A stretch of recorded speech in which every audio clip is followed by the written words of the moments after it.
Hello student, welcome to Equator Academy Dehradun. और मैं फिर से लाया हूँ कुछ इंपॉर्टेंट आपके लिए कुछ फैक्ट्स जो आपके एमसीक्यू एग्जाम में आ सकते हैं। तो अगर हम पहले फैक्ट की बात करें जो अक्सर एग्जाम में आता है कि एक तरफ वो आपको क्रॉप दे देते हैं और एक तरफ वो आपको स्टेट दे देते हैं। ठीक है, कुछ इंपॉर्टेंट क्रॉप्स की प्रोडक्शन के मामले में कौन सा स्टेट बहुत बेहतरीन कर रहा है।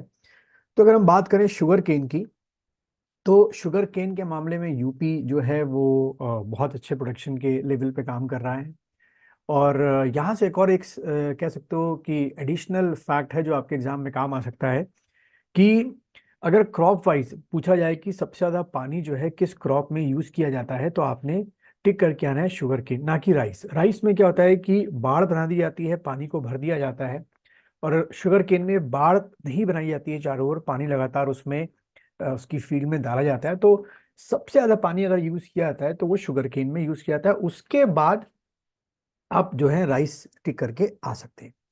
उसके बाद अगर हम कॉफी की बात करें जो कि आपके कर्नाटक में होती है आपकी, रबड़ की बात करें हम लोग, तो वो आपका केरला हो गया।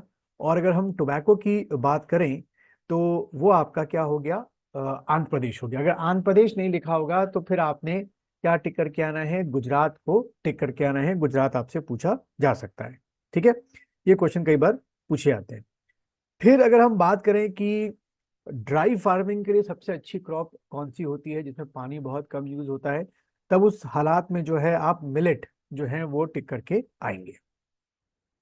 उसके बाद अगर एक और कोई फैक्ट है मैच द फॉलोइंग में आ सकता है या इंडिविजुअल क्वेश्चन आ सकता है क्या, कि लार्जेस्ट इरिगेटेड जो आपका एरिया है जहाँ पे अवेलेबिलिटी ऑफ वाटर जो है फार्मर्स को बहुत अच्छी है, तो उस हालात में आप पंजाब को टिक करेंगे, क्योंकि पंजाब में जो बोरवेल्स हैं एक एक खेत में दो या तीन बोरवेल्स अलग अलग डेप्थ पे उन्होंने कर रखे हैं। तो वो क्वेश्चन आपके एग्जाम में आ सकता है। उसके बाद बात की जाए कि लार्जेस्ट टैंक इरिगेशन जो है वो कहाँ पर होता है, टैंकों से जो है इरिगेशन किया जाता है, तो आपने टिक करना है तमिलनाडु। उसके बाद लार्जेस्ट वेल इरिगेशन जो है वो कहाँ पे होता है, आपके कुएं हैं बहुत ज्यादा वहां पर, जो गुजरात आप टिक करेंगे। और उसके बाद लार्जेस्ट नेट केनाल इरिगेशन के मामले में जम्मू एंड कश्मीर को आप लोग टिक करके आएंगे।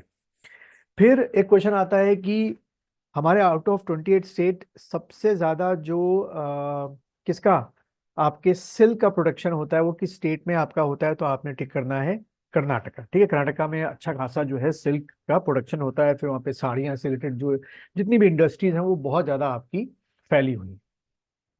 उसके बाद अगर बात की जाए कि सबसे ज्यादा बड़े एरिया में किस चीज की क्रॉप जो है वो लगाई जाती है, तो ये डाटा वैसे फ्रिक्वेंटली हर 2-3 साल में चेंज होता रहता है, बट अभी लेटेस्ट अगर हम डाटा देखें तो सबसे बड़े एरिया में आपकी राइस लगाई गई है। क्योंकि राइस की जो खेती है, चावल की जो खेती है, वो पूरे नॉर्दर्न इंडिया में, चाहे वो आपका Punjab, Haryana, UP, Bihar, Jharkhand, Chhattisgarh, north east में, क्योंकि ह्यूज अमाउंट ऑफ वाटर है, खासतौर पे मानसून का जो पानी है, और ये वो स्टेट है जहाँ पे आपके ग्लेशियर्स की जो रिवर है वो बहुत ज्यादा आती है, यानी कि हिमालयस की जो रिवर है वो बहुत ज्यादा आती है। जैसे कि ये हिमालयस की रिवर चाहे हरियाणा हो, पंजाब हो, यूपी हो, बिहार हो, नॉर्थ ईस्ट के स्टेट हो, यहाँ पर आपको हिमालयन रिवर्स दिखेंगी।